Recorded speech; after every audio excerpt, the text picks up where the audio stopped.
Lisir wangi sliramu tumaking sirno ojo tangi kanmu guling awas jok ngetoro aku lagi bang wingo jin setan kang tak utusi dadyo sembarang wojo layu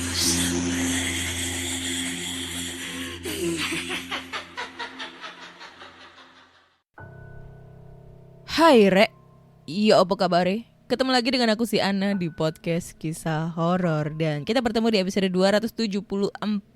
Dan di episode kali ini aku akan membacakan cerita horor ataupun email berhantu yang sudah dikirimkan teman-teman melalui podcast kisah horor @gmail.com atau di Instagram podcast kisah horor serta Google Form yang linknya tersedia di bio Instagram podcast kisah horor. Hei, aku tuh hari ini lucu banget ya. Banyak banget komentar masuk di Noise maupun di Spotify. Itu mereka tuh ngomentarin episode aku yang di awal-awal episode 1, 2, 3 sampai 10 lah. Itu yang komentarnya, "Kak, tahu kan yang namanya editing? Terlalu basa-basi.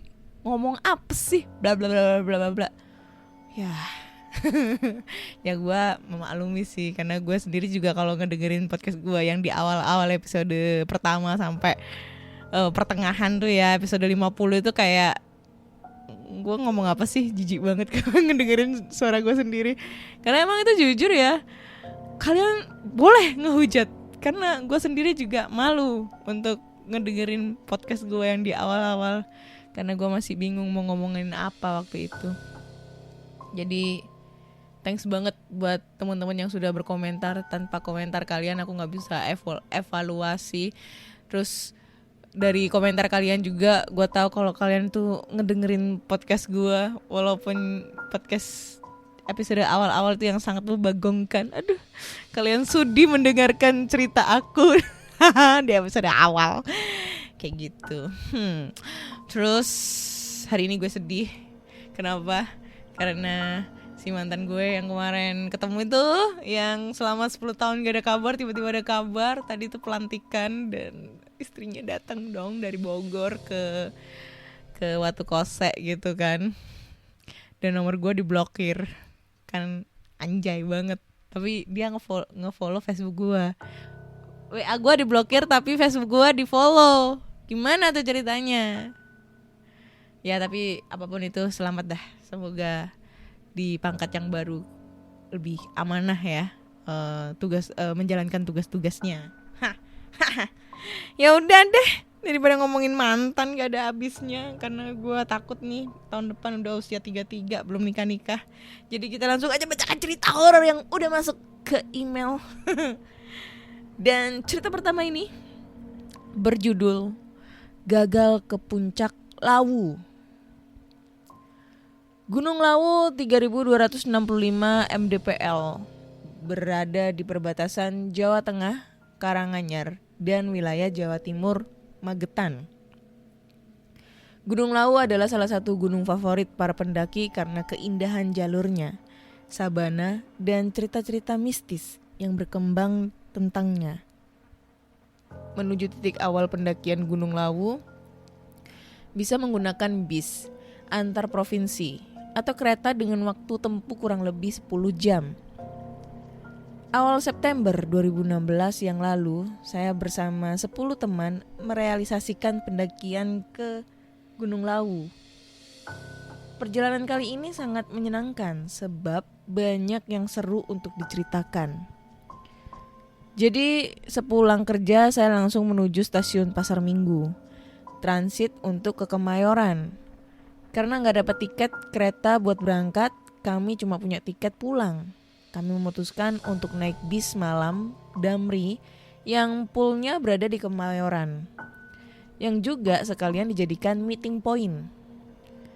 Ceritanya saya diajak oleh seorang teman, Adam Arwi namanya. Saya baru mengenal teman-teman lainnya saat di Damri Kemayoran.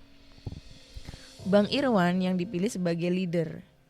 Bersama Bang Irwan, Bang Deno Saputra, Firmansyah, Adam Arwi, Bang Heru, dan Jane Jana, saya berangkat dari Jakarta untuk bertemu teman-teman pendaki yang sudah menunggu di Terminal Tirtonadi, Solo. Karena long weekend, jumlah penumpang melonjak pesat. Dan salahnya, kami nggak beli tiket bis beberapa hari sebelumnya. Teman laki-laki kesana kemari mencari tiket. Sementara saya dan Jane menjaga tas sambil bertukar cerita. Beberapa saat kemudian mereka kembali dengan wajah muram lantaran kehabisan tiket bis. Karena saat itu perut keroncongan, kami mengisi perut dulu sambil memikirkan cara buat berangkat ke Solo. Sedang asik makan pecel lele di samping pool Damri sambil ngobrol soal keberangkatan, ada seorang bapak-bapak berambut gondrong dan bertubuh tinggi ikut nimbrung. Dan dia menawarkan untuk mengangkut kami dengan mobilnya. Kebetulan ia hendak menuju Solo juga bersama istrinya.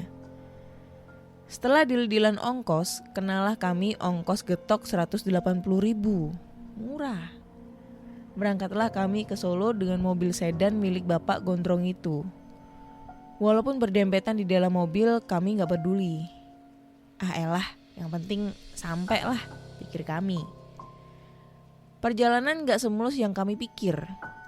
Salah masuk tol, ban gembos di tol Cipali. Akhirnya keluar dari tol entah di desa dan daerah mana yang sepi dan gelap.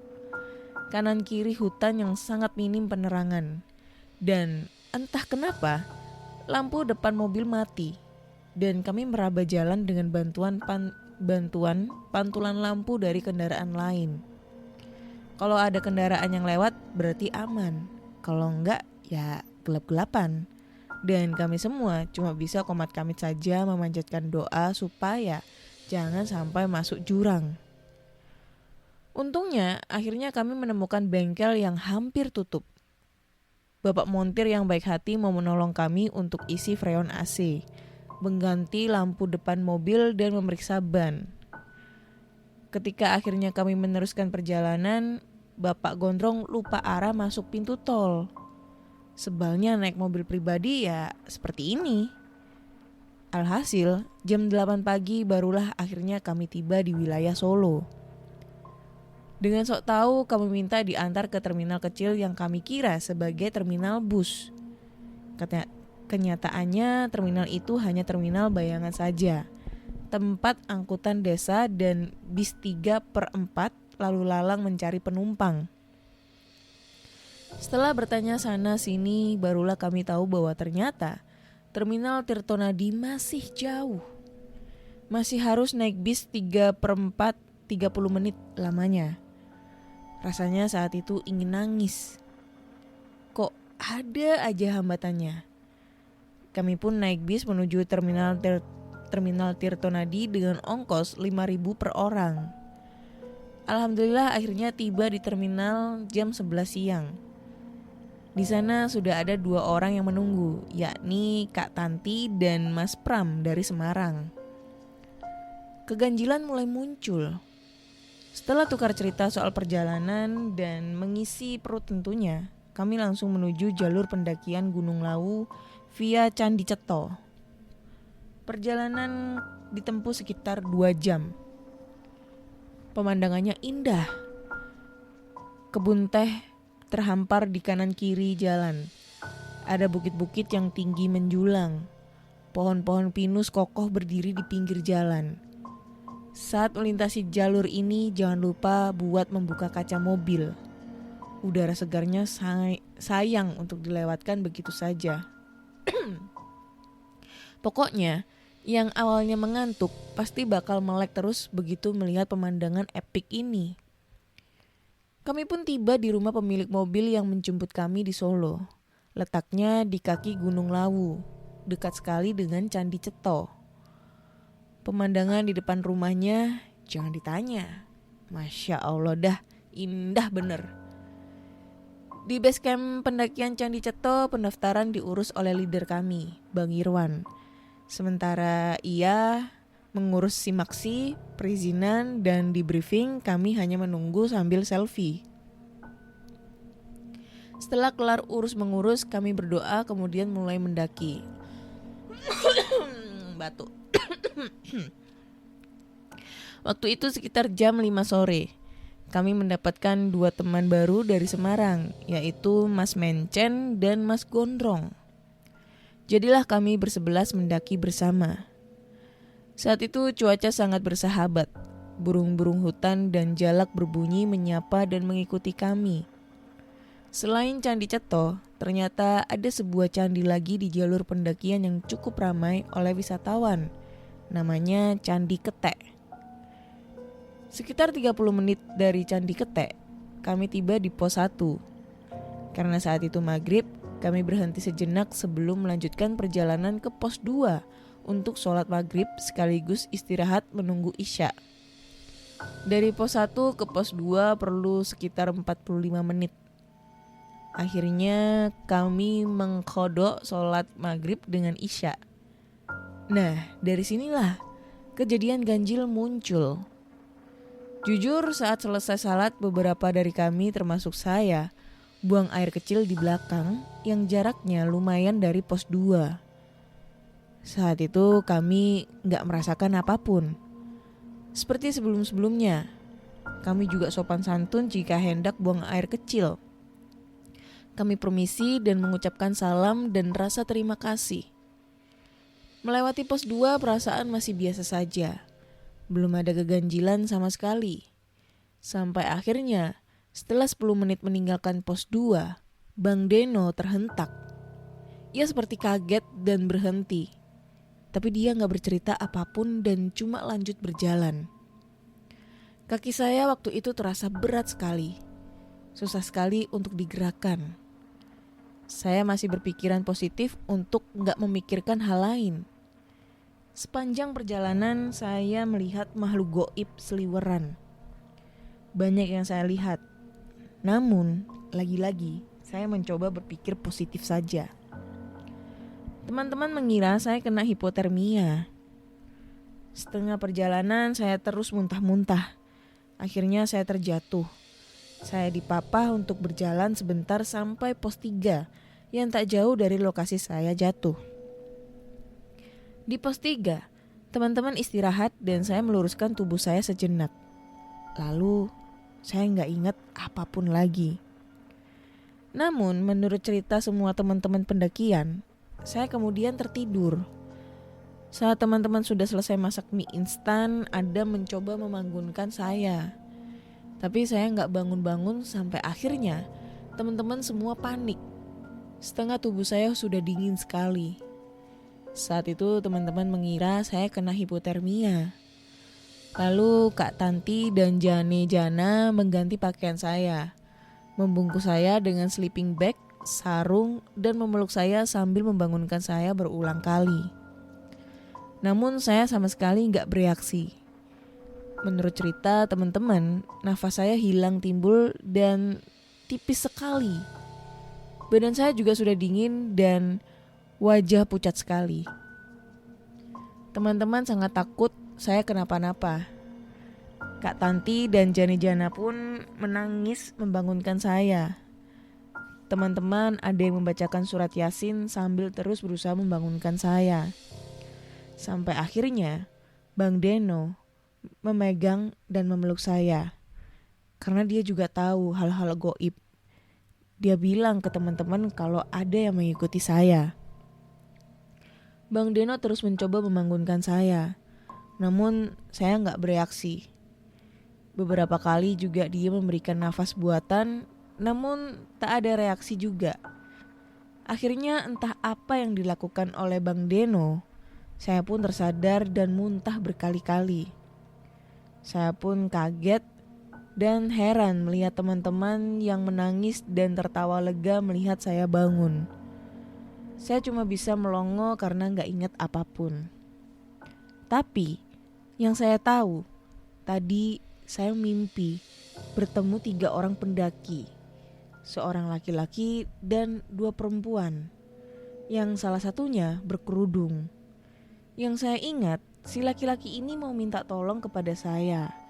Sementara si perempuan berjilbab meminta saya mendengarkan ceritanya. Perempuan satu lagi hanya tersenyum-senyum dan berulang kali terbahak-bahak. Saat saya siuman, tak seorang pun teman yang mau bercerita. Kalau saya bertanya, pada kenapa sih? Ada apaan? Mereka hanya senyum-senyum tapi bungkam. Karena sudah jam 11:30 malam, kami memilih untuk kemah di pos 3 saja dan menunda pendakian sampai esok pagi. Saat itu saya juga masih heran.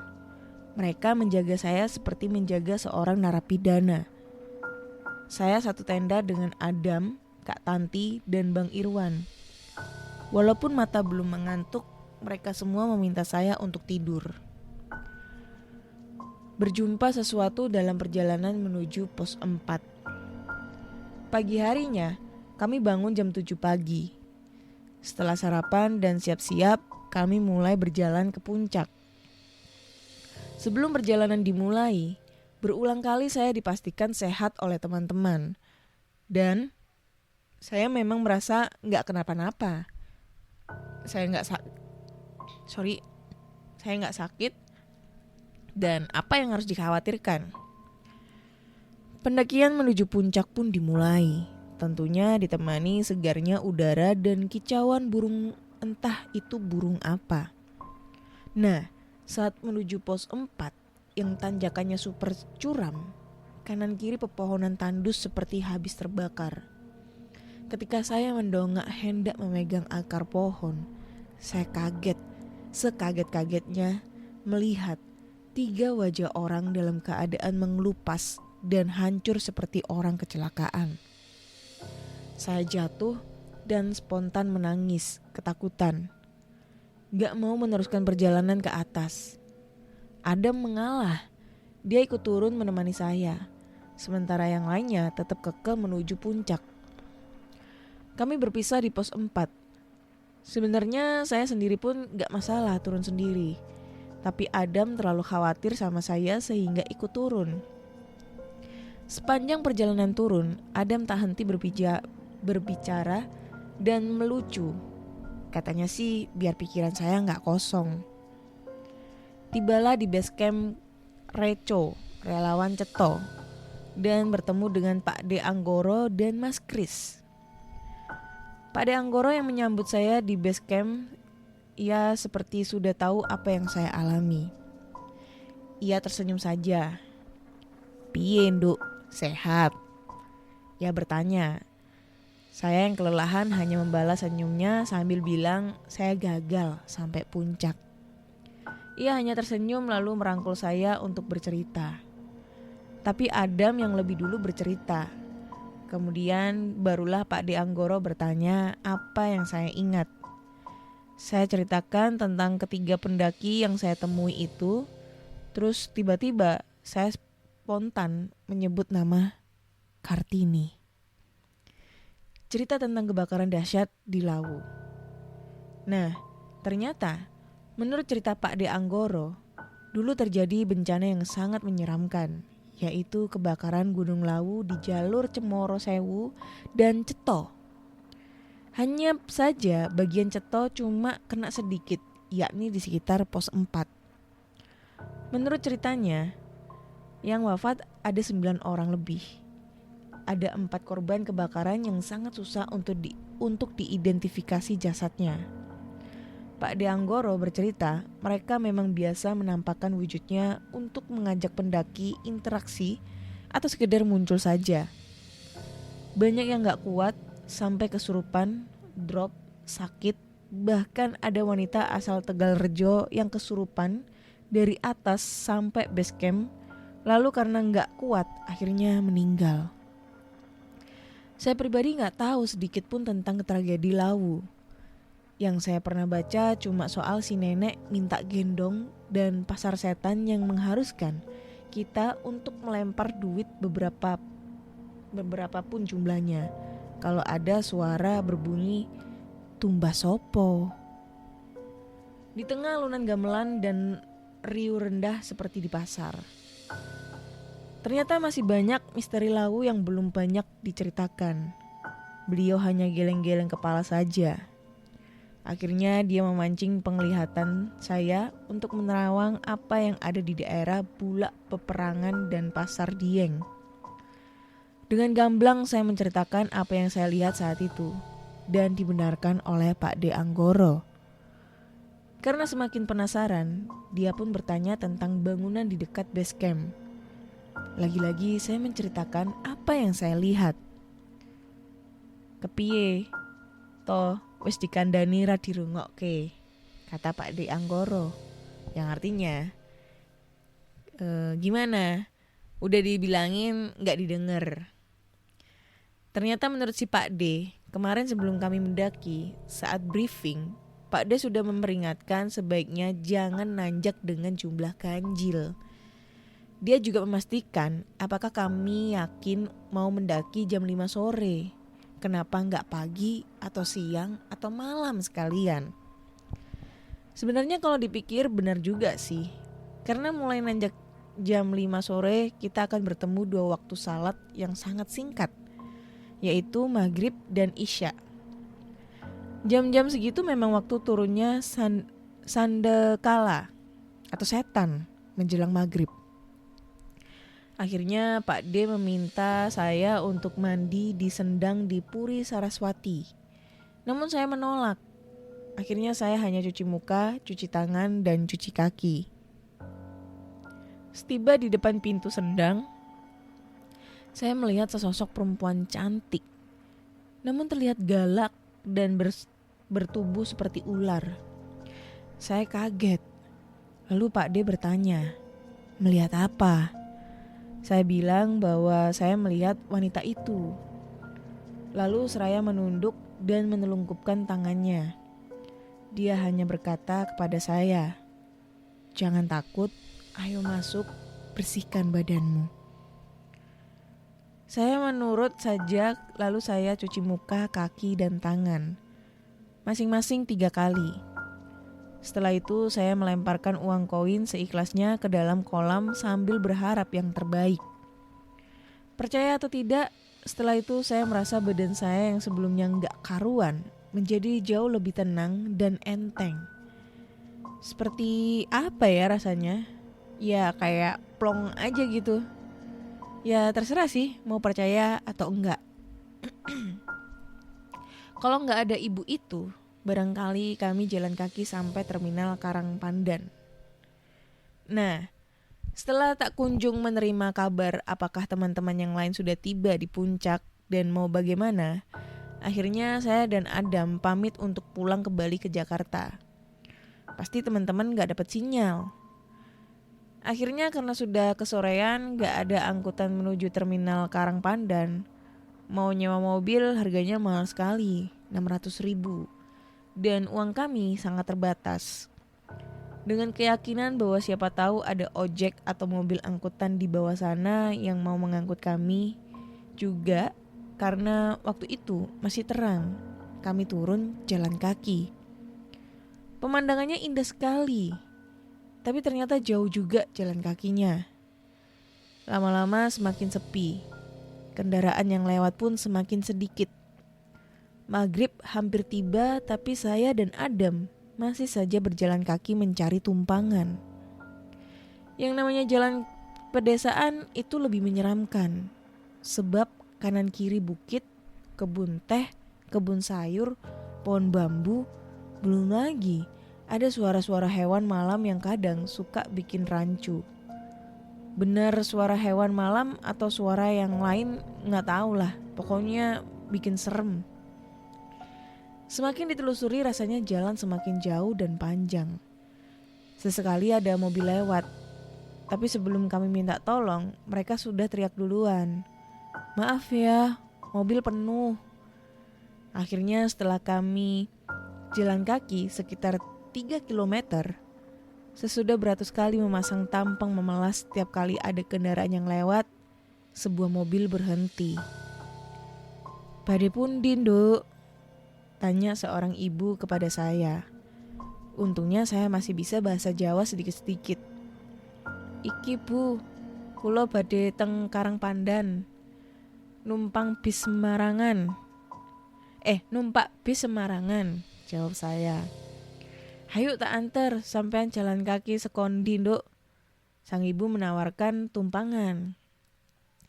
Candi Ceto, Bu.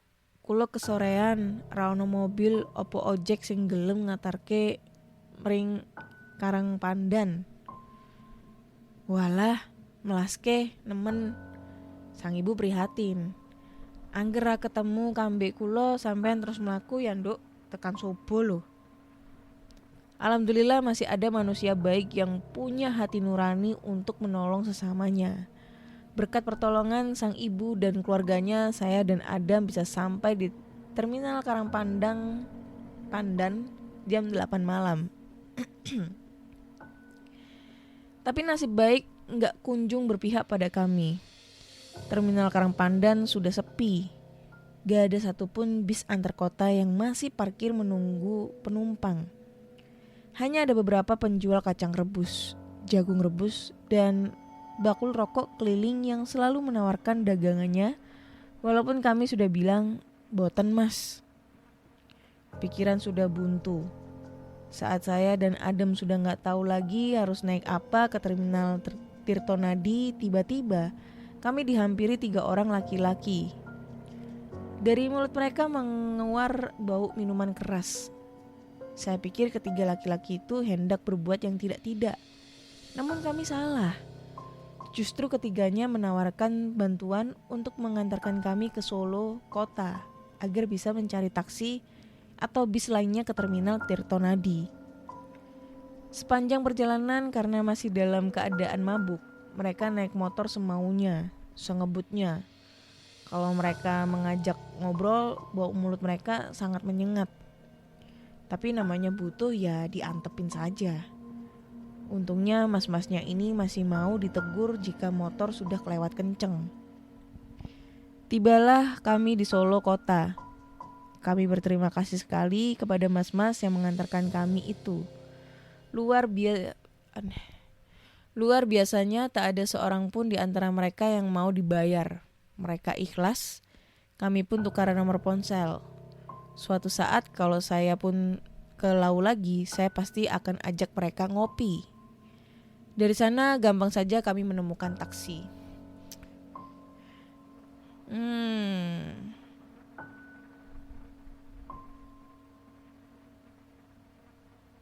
Ntar dulu ya, ini gue baca dulu karena udah mau selesai. Ini terlalu curhat nih coy. Nah, skip sampai sini.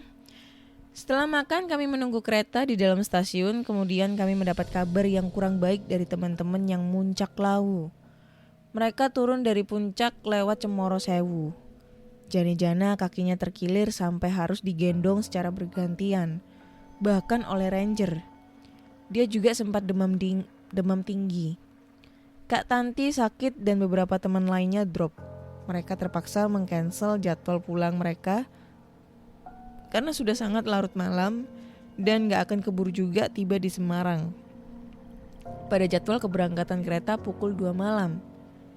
Tiket pun hangus, tapi yang tereliminasi dari puncak Gunung Lawu hanya saya dan Adam. Perjalanan mendaki kali ini tidak akan pernah saya lupakan. Semua cerita dan kisahnya akan selalu teringat. Begitupun janji kepada Sang Lawu bahwa suatu saat nanti saya akan kembali bersilaturahmi untuk bertemu Mbok Yem dan Hargo Dumilah. Dan percaya tidak percaya, saat saya tiba di Jakarta dan iseng mengecek Facebook, saya terhenyak mendapati bahwa ternyata saya sudah berteman dengan almarhum Aris Munandar, salah seorang korban kebakaran Gunung Lawu yang jenazahnya gak bisa diidentifikasi selama 7 hari. Tak hanya berteman dengan almarhum, saya juga berteman dengan beberapa teman pendakiannya dari tahun 2010. Oke, ceritanya selesai. Panjang ya. Ini lebih ke curhatannya selama ngedaki gunung.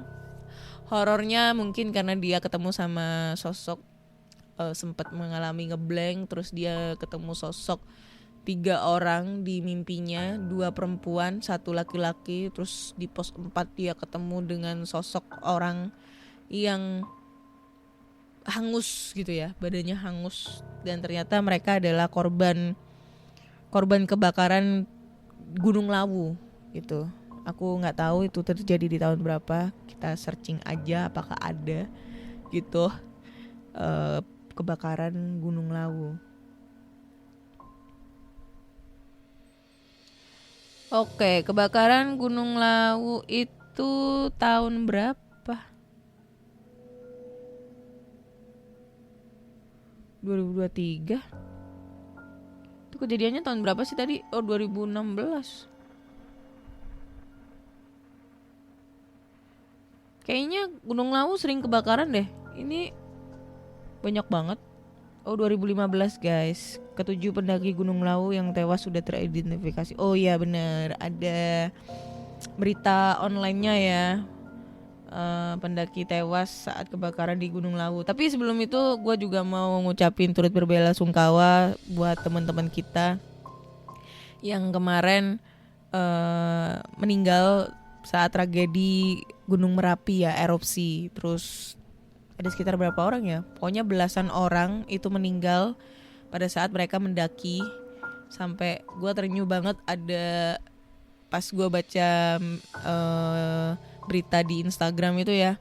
Ada salah satu pendaki usia sekitar 20 tahunan yang memang kakinya ini sudah patah dua-duanya pada saat relawan mau menyelamatkan dia.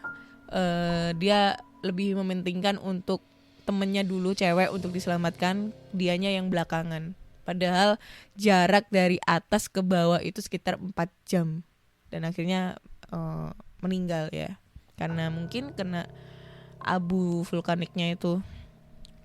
Ya itu semoga tragedi seperti ini yang terakhir ya. Buat teman-teman juga yang mau mendaki gunung itu juga harus hati-hati. Sekarang juga lagi musim hujan. Gak bagus juga untuk trekking mendaki karena biasanya itu jalanan licin, takutnya nanti terjadi hal yang gak diinginkan gitu guys. Itu alasannya kenapa gue gak mau ngedaki gunung. Capek, selain capek juga gue takut kenapa-napa. Gue tuh tipikal orang kalau naik ke atas walaupun naik tangga 2 lantai itu udah ngos-ngosan gitu loh, apalagi naik gunung, trekking gitu, aduh capek gitu. Tapi teman-teman ada nggak sih pengalamannya, mungkin anak-anak Mapala nih yang suka ngedaki pernah punya pengalaman hal yang serupa seperti si pencerita namanya si Firda, Kak Firda ini mendaki di Gunung Lawu terus tiba-tiba ketemu sama sosok korban pendaki dulu yang mengalami kecelakaan karena kebakaran gunung itu, kebakaran hutan di gunung. Itu pernah gak sih kalian punya pengalaman hal yang serupa? Nah kalian bisa langsung aja kirim ceritanya ke podcastkisahhoror@gmail.com. Karena biasanya cerita tentang pendakian di gunung itu sangat variatif ya cerita-ceritanya. Dan apa ya, lebih kerasa horornya. Karena banyak banget cerita yang masuk di PKH itu tentang pendakian gunung itu. Ada yang masuk ke pasar setan, ada yang ngedenger gamelan, ada yang kesurupan gara-gara mungkin ada salah satu pendaki yang datang bulan atau buang air sembarangan atau mungkin ngomong sembarangan di sana. Ada kemarin cerita yang nggak masuk akal banget bahwa temennya ada yang mati gitu, terus ada yang ditembak dor sama orang sana. Itu hal yang cerita yang agak pembodohan gitu ya. Gue nggak percaya dengan cerita yang itu. Lupa episode berapa itu dah. Kayak gitu guys. Oke, kayaknya cukup sekian dulu episode kali ini karena laptop gue chargernya habis, chargernya lagi error, rusak. Jadi gue nggak bisa banyak cerita. Dan cerita kali ini juga sudah cukup panjang. So buat teman-teman semua, kalau kalian punya cerita-cerita horor yang serupa, apalagi tentang pendakian gunung nih ya, kalian bisa langsung aja kirim ceritanya ke podcastkisahhoror@gmail.com atau di Instagram Podcast Kisah Horor serta Google Form yang linknya tersedia di bio Instagram Podcast Kisah Horor. Jangan lupa juga dengerin podcast Kisah Horor di Spotify, Google Podcast, Apple Podcast, Noise. Dan sekarang podcast Kisah Horor sudah bisa didengarkan di YouTube Musik ya. YouTube Musik, bukan YouTube video gitu. Terus jangan lupa kasih like, kasih bintang 5 buat podcast Kisah Horor di Spotify. Dan jangan lupa tinggalkan komentar-komentar kalian ya. Yang pedes-pedes gak apa-apa, kayak kemarin tuh. Akhirnya comeback selama vakum, kirain gak punya bahan banyak, cuma kemarin sakit gitu ya. Kayak gitu guys. Dan nantikan cerita-cerita horor yang lebih serem lagi di episode berikutnya. Bye bye.